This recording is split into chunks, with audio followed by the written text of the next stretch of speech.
I found a necklace like Bonnie's. Admittedly, I had this for a while, so it's not necessarily new, and it's definitely not actually a sapphire in the necklace. It's some other gem, but it is applicable. And we do get some Bonnie and Kuma bits in this, particularly kind of more at the end of it in this chapter. So we have chapter 1105, or The Height of Folly. In this case, it is definitely folly means, foolishness, stupidity, that type of a thing, like the fool, that type of a thing. And of course, in regards to it being the height of folly, this is from Saturn's perspective of the height of folly, of just like hubris and stupidity of, humans in general, insects as he feels they are. But before we get into that, we have an adorable cover page that is, it's a request to have Carrot insisting someone taste test her stew, and she's making stew that clearly is some type of carrot stew, because we see carrots off to the side as like part of the recipe. But we already know that Carrot likes to eat carrots. She almost ripped Luffy's neck off when he tried to eat her, when he was eating her carrot. But we see Inarashi and Nekomamushi in the background. And they're, very, they're like, ready to taste test the soup and everything like that. And I just kind of find this cute that we have this because, several episodes ago in the anime when they were getting ready to leave Wano, they had the moment where, Carrot is being asked by Neko and Inu to take over as the Duchess of Zou, because they're going to stay in Wano to help Momo and help protect the country. And like act as advisors to Momo. And they have that whole moment there where like Carrot's being asked by them, and she's like very worried that she's not going to be able to do well. But then we have, Wanda and the Musketeers and the rest of the Guardians and everything like that are there. And they're like, encouraging her, like, you're going to do just fine, Carrot, and everything like that. We believe in you and all of that stuff. So it's just like, that's just kind of cute that we have that here. Also, the only time this would have been any time applicable for this to actually happen is like if it was while they were at Wano. Because Ino and Neko for 20 years didn't want anything to do with each other. One was in the day and one was in the night. And then now, they wouldn't have really been around each other all that much. And now it's just like, well, they had several days in there, but Carrot's not in her Wano attire. So yeah, I don't know. It just, that would have been like the only option. Going into the story, we have a bunch of Marines running away from the center of the island, trying to get back to where all the ships are and everything like that. And they're, having, there's a broadcast going on that, prepare for full fleet bombardment. All Marines are to return to their vessels immediately. And they're just like all running and panicking. Not that I blame them. They're all running to make their way back to their ships, and they're like, what just happened in the center of town? Hell if I know. Just do as you're told. And they're, I would be the ones that just like, okay, no, back to the ship now. Is where they are. And then we cut to Doll, and she is talking to Saturn and Kizaru, and she's just like, please hurry back to the ships, you two. And Saturn is standing there, so Doll and a bunch of the other vice admirals and rear admirals that are there are seeing, Saturn in this form. I really want Doll to be good. I really want Doll to, maybe not be a member of SWORD, because I think that would have been revealed already if that was the case, if she was a member of SWORD when we were introduced to her at her Marine base with all the kids and Tashigi and everything like that. But I kind of want Doll to end up kind of being an ally just because I like her. She seems fun. But we have like Kizaru and Saturn standing there, and Saturn's like, Kizaru and I shall remain on the island, begin the barrage as soon as possible. And she's like, but she's like very concerned about their well-being, and Kizaru's just like, go. Now admittedly, because Kizaru is a Logia and he's, a light Logia, him getting off the island would not take very long. It would be more Saturn. But then again, the way that we saw Saturn get to the island and the fact that he is somewhat not immune from damage, but he can regenerate, means that even if he does happen to get hit with a cannonball while everything is going on, or falling rubble or something like that, it's not going to be that big of an issue for him. But that might be a good way to act as a way of distracting him while the Straw Hats are trying to escape, because all the Marines that are going to be firing into the island, they may not be able to see where they are firing if it's going further and further into the island through like the dust and debris that would be flying up as stuff on the outer rings of the island start getting destroyed. And they're, you know, aiming more and more at the center, and that happens to be where Saturn might be, and that might be something where the Straw Hats and the Vegapunks might be able to use that as a way to, you know, get him to be hit by the rubble and different things like that. Knock him into the falling buildings, knock him into the paths of the cannonball so he keeps getting hit by the cannonballs. That would be a good way of like stress testing his power and regenerative ability. But, you know, so Kizaru's like, you know, no, go to the ship, and she's like, yes sir. And then the rest of the Vice Admirals are heading out to head back to their ship, and we cut to Vegapunk, who is still scolding you know, Kizaru and Saturn, which is rightfully so. He's like, I thought you were only after my life. Isn't that enough to end this madness? Why are you doing this, Saint Saturn? And Saturn doesn't reply. And Vegapunk continues. He's like, the most cutting edge research of all the scientific fields can be found on Egghead. Destroying it will set us back an entire century. Please call off this buster call. And, you know, Kizaru, I'm begging you. And Kizaru, yeah, is like the, you know, the whole wishing he had darker sunglasses right now. It's just like, really, dude, have a conscience. You have free will. Make up your mind. That doesn't make you a cog in the machine in this regard. By the way, now that I think about it, Kizaru, to a degree, kind of has the same attitude for like a cog in the machine that he is, similar to how in The Incredibles we have, in the first movie, there's Bob Parr's manager at the insurance company who is just like, you know, everything fits together like a cog, like all the cogs mesh together. And I'm like, that's kind of the way Kizaru sees his service in the Marines. In that regard. There's going to be other Disney references coming up in this video. Not that I, you know, should have noticed one of these a little bit sooner. And I'll get to the main one I'm going to be going over right now. So Saturn is, of course, in his giant spider Ushioni form. And don't know why this didn't occur to me sooner. There is a Disney character that is very similar in form to this. He is Scroops from Treasure Planet, and I adore Treasure Planet for Disney movies, and I've made a whole video where I talk about comparing Treasure Planet to One Piece, along with Strange Worlds, comparing those two both to One Piece and Atlantis. Similarities and differences between all of those in One Piece and each other. But Scroops is the Spider Psycho, as he gets referred to as. And he is very bad, and he is the one that kills like the vice captain in it and everything like that. And I'm just like, why I didn't make that connection between him and Saturn sooner, I'm not sure, but something came up the other day that made me think of it, and I'm like, yeah, no, that works. Evil spider guy who just kind of wants to watch the world burn. Yep, that works.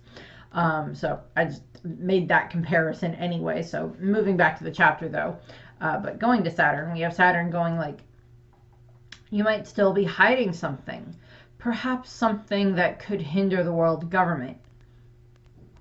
Either way, we have no need for further advancement. And Vegapunk is just like, but what about humanity? And Saturn's like, that reminds me, a ship left this island yesterday. You should know, I gave the order for it to be hunted down. And of course, this is referring to the evacuation ship that left with a bunch of the other scientists and researchers and everything like that Sentomaru had helped evacuate. Sentomaru and the Pacifistas had helped evacuate the previous day, so that way they would not be around when the Marines showed up and when, whoever else showed up, so they would be safe. And of course, we know that, Saturn gave the order to have them hunted down, to have the evacuation ship hunted down, which is the exact same thing that happened in Ohara, which is going to get referenced. It's the exact same thing that happened in Ohara when, a bunch of the civilians were leaving on the ship from Ohara. That, I think there was more than one evacuation ship from Ohara for just the citizens, but because, Akainu was the one that was there, Sakazuki was one of the vice admirals that was there when all of that was going down. He's like, well, for his absolute version of justice, he's just like, oh, well, he blew up the ship, and then he gave the reason of like, well, for all we know, there could have been some archaeologists that hid away on that ship who could read the poneglyphs, and them escaping into the world would not have been good. That's the whole reason we're blowing up this dang island, is to prevent this information from getting out into the world. And of course, as a lot of people have been pointing out, there's, this is Robin's like third Buster Call that she's had to deal with, and the second Buster Call for a good chunk of the Straw Hats overall, minus Brooke and Jimbei. But, Jimbei dealt with Marineford in that regard. But yeah, so Robin's gonna have like the world record holder for like surviving Buster Calls. Although admittedly, with as is also pointed out, with Film Stampede being taken into account, that could be like a third or a fourth Buster Call to count depending on the character. And I'm like, well, A, the movies aren't canon. B, the Buster Call got called off. C, the Buster Call didn't really do a huge amount of damage to the island, where they were having, where Film Stampede took place. Most of the damage from the island was done by bullet. But going back into this, so Vegapunk is of course very concerned about the scientists and researchers that would have been on the evacuation vessel, because he cares about them. They're probably ones that, like, we saw them during like Bonnie and Kuma's flashback, where we saw Bonnie and Kuma helping build the island. We saw lots of other scientists and researchers on the island helping build it up, because these were probably other scientists and researchers that either had worked with Vegapunk, possibly on Punk Hazard, after Caesar decided to be stupid, which is the majority of Caesar's decisions, as being stupid and sadistic. But when it comes to these other scientists and stuff like that, they were probably ones that very much enjoyed their work and stuff like that for the most part. And Vegapunk probably had them come with him when he was setting up Egghead Island, or they were other researchers who he found via information from the Marines and brought them to Egghead Island to help him in his development of so many of his other different projects. Because of course we know that like him and the others would like think of all these different ideas, and then like Pythagoras would like write everything down into all these different blueprints and everything like that, and then like Edison would help with like developing other charts to make them a bit more flashy and different things like that, as they would all work together. And of course a lot of those designs would probably be given to the other scientists and researchers to then see like, well, for like testing everything and trying to figure out like other combinations of stuff that might work, for like Vegapunk giving them kind of like the blueprints for it and then having them test it. So Vegapunk probably had a very good relationship with a lot of these scientists. And some of them may have also just been like the families of the scientists that lived on the island as well, innocent civilians. And the majority of the scientists would have been innocent civilians. And Saturn's like, it was natural to assume that some passengers might have access to the information about the Void Century. And of course, he's also like, a warship was sent to be safe. The dead make the best secret keepers after all. And we just see Vegapunk's horrified face. And he's just like, how could you? They knew nothing. None of them committed a crime. And of course, it's, Vegapunk would have kept that information away from the others, where it's just him and the satellites. And even then, depending on stuff, not telling the satellites everything or not uploading all of that information to, the Punk Records, except for specific things. Shaka knew, and Vegapunk himself knew, but York may not have known. I mean, York knew that they were researching the Void Century and the Poneglyphs and stuff like that, because that's what she told that to the world government and everything like that, and told that to the Gorosei to have the different inspectors come and all of that. So there is that, but it's not quite, it's kind of like on Ohara, they had the library of Ohara, which was open to the citizens of the island, where they could come and they could, read the books that were in the library and everything like that. But, which is what a library should be, come and, visit the library and read those books there. But the archaeologist had certain books and the research about the poneglyphs that obviously they kept secret from the rest of the citizens of the island. And Clover even tried to keep it secret from Robin, because he didn't want her to have that burden if, should the world government ever show up. He doesn't want Robin to become a target for that, because she's just a little girl. We all know what happened with that. Robin still learned how to read the poneglyphs, yada, yada, yada. CP0 or CP9 shows up, blah, blah, blah, blah, blah. Spondine, blah, blah, blah, blah, blah. Robin reveals that she can read the poneglyphs, and Buster Call. With her being the lone survivor. Well, not the lone survivor, because we know Saul survived now. 2 survivors. She's the only known to the majority of the world survivor of what happened on Ohara. But of course we have Saturn is pointing out here, you broke a taboo, Vegapunk, just like Ohara. You dug their graves by digging into the past, all to satisfy your selfish sense of curiosity. You should have kept your greed in check. And it is kind of the reference to curiosity killed the cat, satisfaction brought it back. And, there were lots of scientists and researchers and archaeologists and different things like that throughout history who, they just kept digging and finding more and more information. We don't have exactly the same thing as a Void Century where it's, illegal to research it, because that's not the case in our world. But there's stuff that's in history books that, the people of the time did not want known to the rest of the world. And, of course, that information gets found out later. That dirty laundry gets aired. So we cut to the edge of the island where we have so many other, soldiers and everything like that. The Marine soldiers getting onto their ships and everything like that. And we see the Pacifista Mark IIIs standing out there, and they're all, waiting to, receive orders. And they get the orders of, Pacifista units remain on the island. Everyone else begin evacuation immediately. This is ship 54. Preparations are complete over. Ship 21 is also standing by. So it's just, they're getting everything ready for the Buster Call. And as is pointed out, a regular Buster Call, I think, usually only has 10 ships. This one has 100. And while certain parts of Egghead have a good amount of defense to them, there's also good chunks of it that do not. And while Punk Records may be reinforced, and may since they still have the Labo Stratum, there's that, and they still have, the protection around it, but Kizaru can get through that. So, yeah. We cut to where we see Sanji, Frankie, Bonnie, Kuma, and Atlas, and Sanji is ordering Frankie and Atlas to, quick, well, Vegapunk's got their attention. Hightail it to the vacuum rockets. Go meet up with the others at the back entrance of the Labo Stratum. Right, and we see Atlas is still carrying Kuma, and, Frankie has Bonnie on his shoulder, heading to get into the vacuum tube so they can get sent back up to the top and rejoin the others. And Bonnie, who...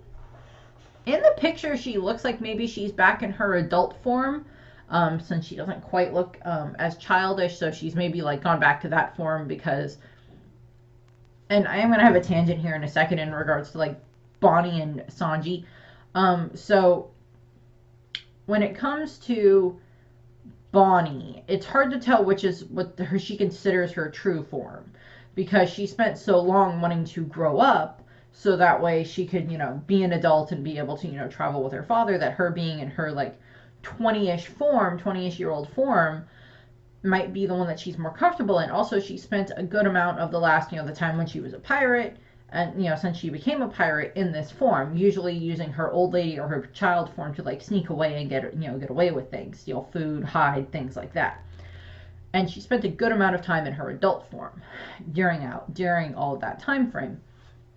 So the observation could be made, or the argument could be made, that she prefers being in her adult form as opposed to being in her kid form, but because of everything that's been happening and because of her emotional state fluxing back and forth right now with, wanting to kill Vegapunk and then learning everything about what happened with her father and then making up with Vegapunk and then, getting the necklace and all of this other stuff. And did I wake you? I'm sorry. And all this other stuff with Bonnie, that her emotional age has been going up and down, so her physical age has been reverting back to her actual 12-year-old physical age, particularly when she was interacting with Kuma. When he was there and he saved her and was hugging her, and she was telling him her feelings, she did it as like her quote unquote true self, her child self. So it's a little bit left up for debate. Also, I do partially want to know if Bonnie has been given the birds and the bees talk. Probably not before she left the island, left Sorbet Kingdom, but she is 12 now, so I don't know. So Bonnie kind of looks like she's back in her grown-up form, and she's like, but Sanji, what about Vegapunk? And he's like, don't worry, Bonnie-chan, I'm not leaving without him. So, Sanji's giving her the thumbs up and heading off. So one thing I did want to point about Bonnie and Sanji is, obviously when Bonnie is in her adult form, Sanji thinks that she is very pretty and everything like that, and he will fawn over her. But I think once the rest of the Straw Hats maybe find out that Bonnie is actually only 12 years old, Robin and Nami are going to start giving her like the big sister treatment of like must protect type of thing. Not that Bonnie can't protect herself, but like to protect her as well. That the two of them will act as like protection to take care of Bonnie if necessary. But I think Sanji might end up having a little bit of that instinct too, to like protect her, because Sanji, the only family member that he has left that he actually cares about is Reiju. And while Reiju is his older sister, a lot of her in his mind is from when they were kids.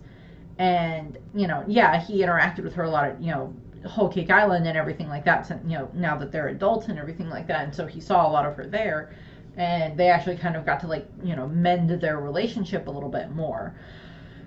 That Sanji might start looking at Bonnie as like a little sister type of a thing as well. Also, both Reiju and Bonnie have pink hair, so there's that. But I just wanted to make that comparison there too. But Sanji's getting on the intercom thing, or like the communication thing that they all have, that he's just like, Nami-san, it's me, what's up, what's your status up there? And she's like, we made it to the back entrance, it's so noisy though, what's going on at your end? And we cut to where we see the Labostratum, and then we cut to where we see the back of the Labostratum for the back entrance. And Vega, they're getting the information of, they're going to do a buster call. Chopper, Usopp, this island's finished. And we cut to where we see Nami, Edison, Usopp, Chopper, and Robin. We don't see Stussy at all in this chapter. I still want to know where Stussy is.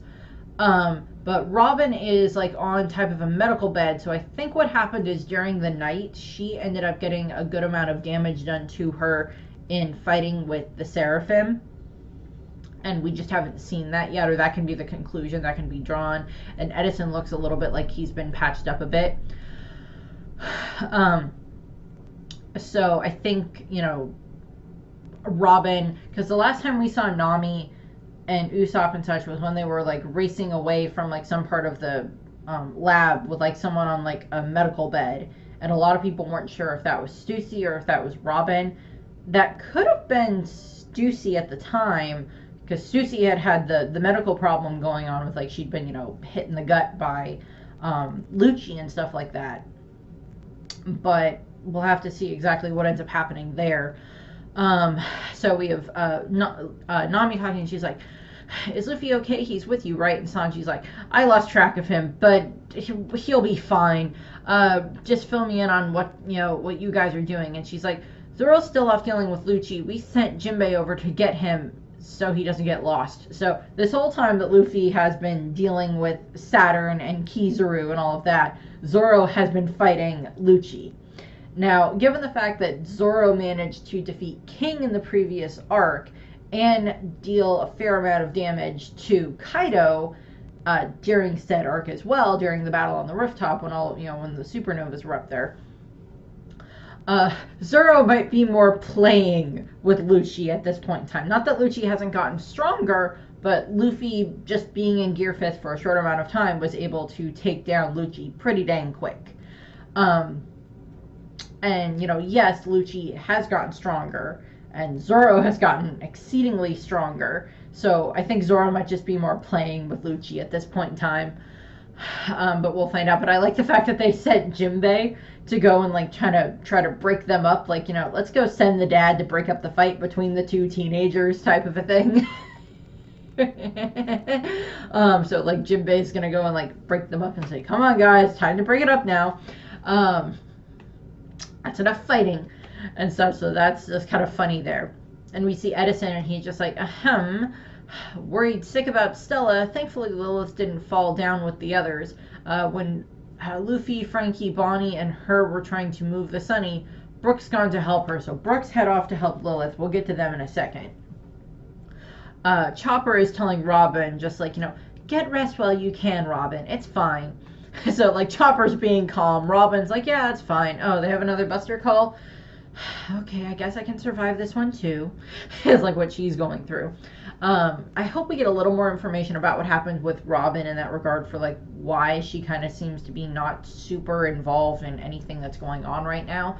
My best thought is that yes, she got attacked by the Seraphim in the night during the time frame when the Seraphim were running amok, that she got somehow attacked by them or was trying to deal with them, or like something happened with York, because I think it was like Robin, Chopper, and Edison were on their way to go try to find where York was, or find where Vegapunk was, Stella, in the Devil Fruit Lab, and I think somehow she may have gotten hurt by York in that time frame. So Usopp is freaking out while all this is going on. It's like, why are we cursed to go through multiple Buster calls? Let's hurry and get out of here now. Get out of here already. So then we cut to where Nami is kind of giving a little bit more of what happened. She goes, one problem. Our plan to have Vega Force 1 carry us past the coast isn't possible anymore. That robot was destroyed by Kizaru. And Sanji's like, what? And she's like, and then we cut to where we have Brooke and Lilith. And of course, Frankie had left Lilith in charge of trying to get the Sunny moved, and he even told her she could use the Frankie Shogun. They did not use the Frankie Shogun.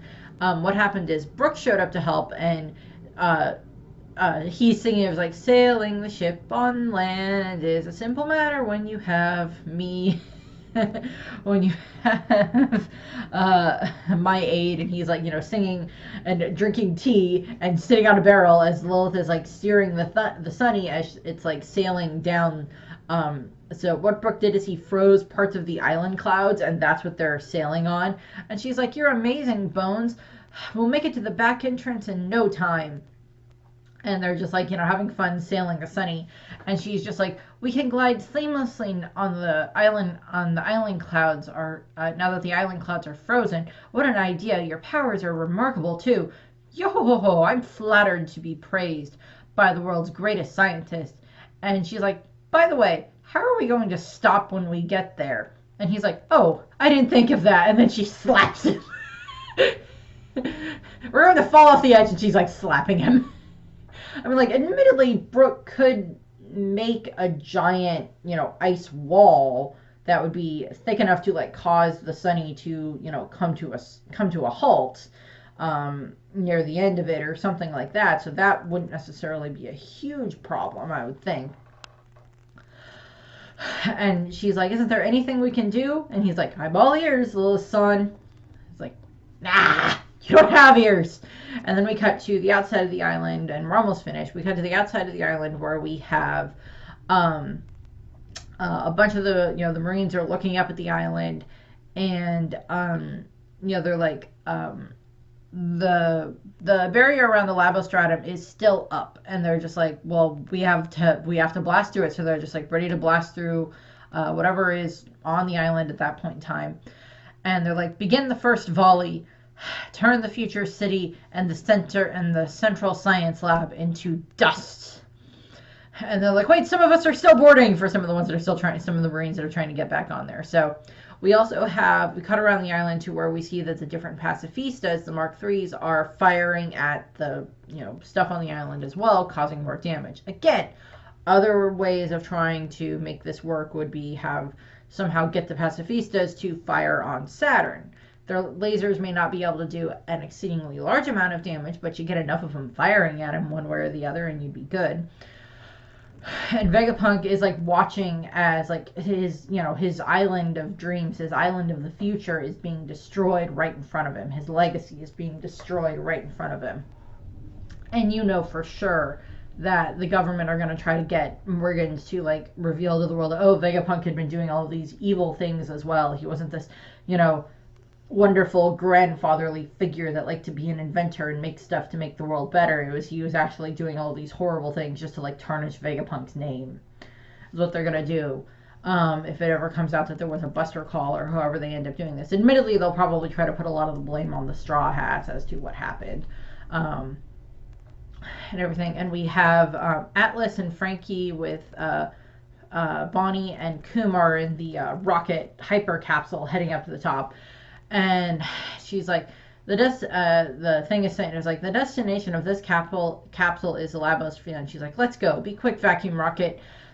And Frankie is just like, what is this thing? It's crazy fast. And they're heading up through the vacuum tubes, which the vacuum tubes I think are kind of like, they're very similar to like the vacuum transportation tubes that they have in like Futurama that you see in the opening of the show, that you see all the characters flying through. So it's a little bit similar to that.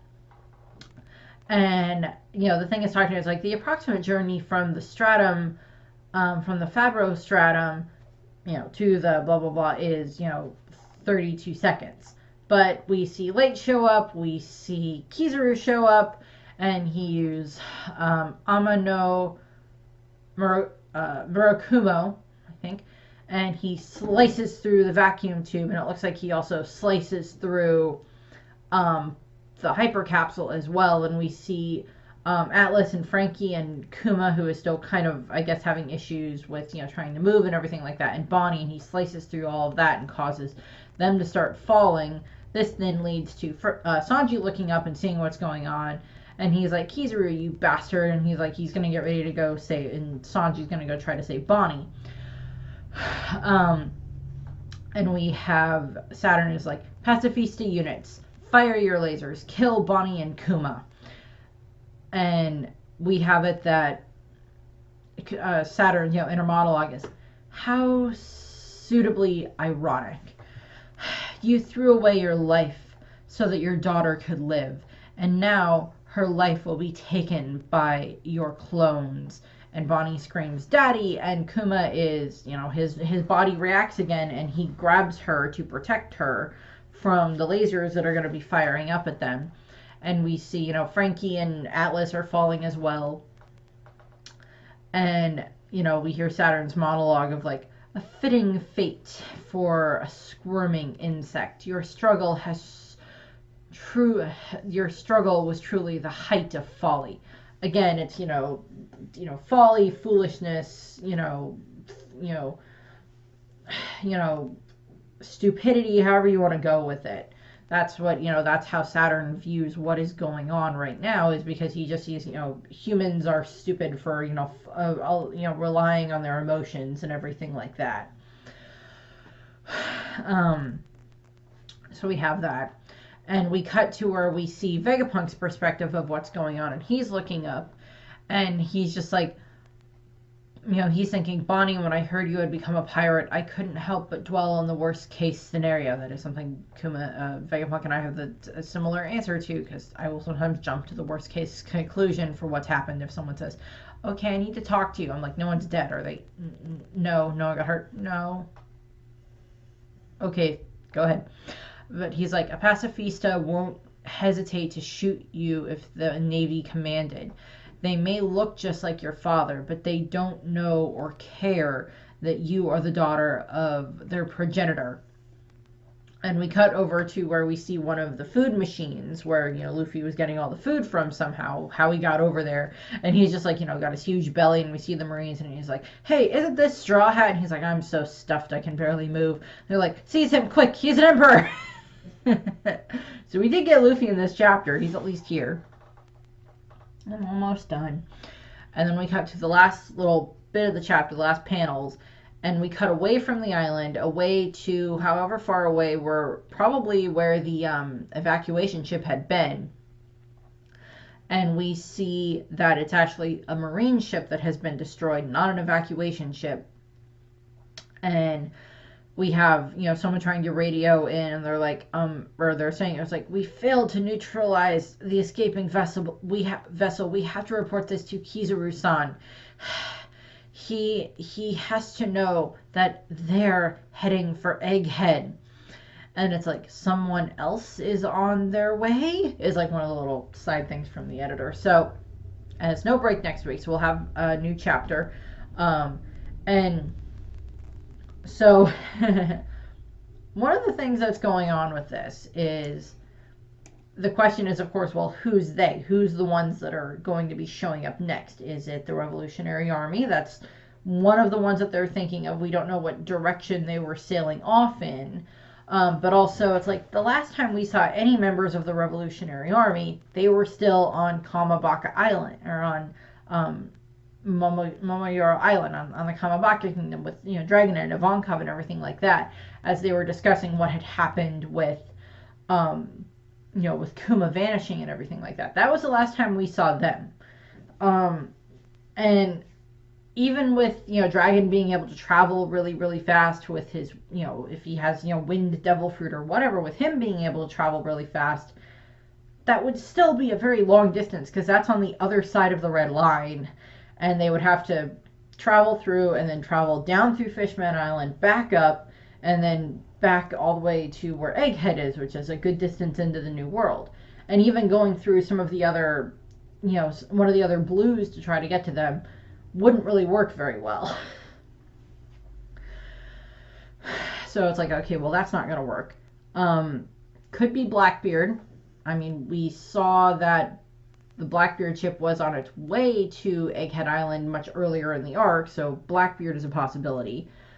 But I don't think so. Blackbeard destroying the Marines would have made sense, but I think they specifically say that they were not able to neutralize the escape vessel, so that means that those archaeologists managed to escape.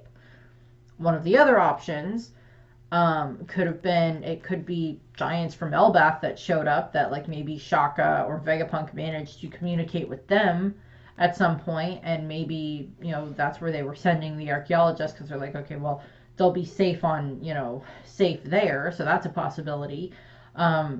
Morgan's doing anything would be a no. I don't think he would necessarily stop the Marines from attacking the vessel. Who else would be a possibility? The other possibility is, and I'm just going to say it, is the Straw Hat Grand Fleet. That is a possibility as well. Because, I mean, the Straw Hat Grand Fleet in regards to this would be them showing up and trying to help the Straw Hats makes perfect sense. But the thing is like, barring them reading what's going on in the newspaper, because it's already kind of being reported to the world by Morgans that like Luffy is on Egghead Island and everything like that, that there's the possibility that they'd be like, oh, Luffy's in big trouble right now, we gotta go and help him. And a bunch of them may be on their way to Egghead Island to help. And they may have figured out that like, oh, those scientists and those researchers and stuff like that on that ship are innocent and they're being attacked by the Marines, so we'll take down the Marines. But again, I don't know. And I'm like, Shanks and his crew maybe is a possibility. It could have been them. Um, could be the Cross Guild. Could be, Buggy and, all of them and Mihawk and Crocodile. It could be the Cross Guild. That's a possibility. I can't think of who the other options would be for who it could be. Revolutionary Army is a possibility, but I'm doubting it. Straw Hat Grand Fleet, again, some of them could be a possibility or on their way. Could be, as I said, it could be, Blackbeard, could be Cross Guild, could be Shanks, could just be the Elbaf Giants in general or something like that. At Saul's behest or something to go and help. But I don't know. And there's no, evidence specifically as to who it was. We don't see anything else of, a flag or even a ship to get a part of a look at to see who it could be that are, leaving these, few Marines stranded in this, shipwreck in the middle of the New World. And everything like that. So it's I don't know. I'm trying to think of who else it could be. I'm no, I don't think so. It wouldn't be the Big Mom pirates. They're either on their way back to Totland or at Totland now trying to lick their wounds, or there's, the Beast Pirates wouldn't care. Beast Pirates would just destroy both vessels anyway. Same thing with, Big Mom pirates to a degree, depending on who's in charge. But it's just I don't know. I don't know who it could be. That's one of the questions we're going to have to either wait and find out next week on the next installment of One Time. Same boat time, same boat channel, but but it also could be we may not know again for the next several weeks because the giant soldier moved so many chapters ago sometime last year and we have seen nothing of it since. So it's what's going on with that? It's So it's okay, what else do we got to deal with now? It's that question there. I don't know who else it could be. I'm running through options in my head. I'm none of those make sense. None of those would be anywhere near them. It wouldn't be Law and it wouldn't be Kid, because Law and Beppo, even them swimming away, Beppo would not have been able to take time out of trying to get Law's life saved in order to stop this vessel. Although admittedly, okay, possibility here, Beppo and Law swimming away from Wiener Island come across this escape vessel of scientists and researchers. There are definitely doctors of some kind on this ship and probably have different type of medical knowledge that would be helpful to save Law's life. Beppo could have run into them, maybe asked if there was a doctor aboard the ship. They said yes. He gets Law on the ship. Marine ship shows up. Beppo then just destroys the ship, and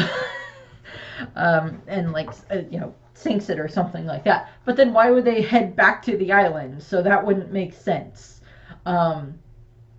So I don't know. It's Kid and the others would not be in.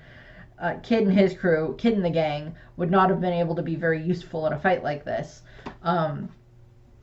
given their ship is blown up, destroyed, and just sinking to the bottom of the ocean. Then again, so is the Polar Tang. But I don't know. We'll have to find out. So that's what I have for this one. I thank you for watching. I hope you enjoyed the video. I hope you put up with all of my tangents, and I hope you have a nice rest of your day. Bye.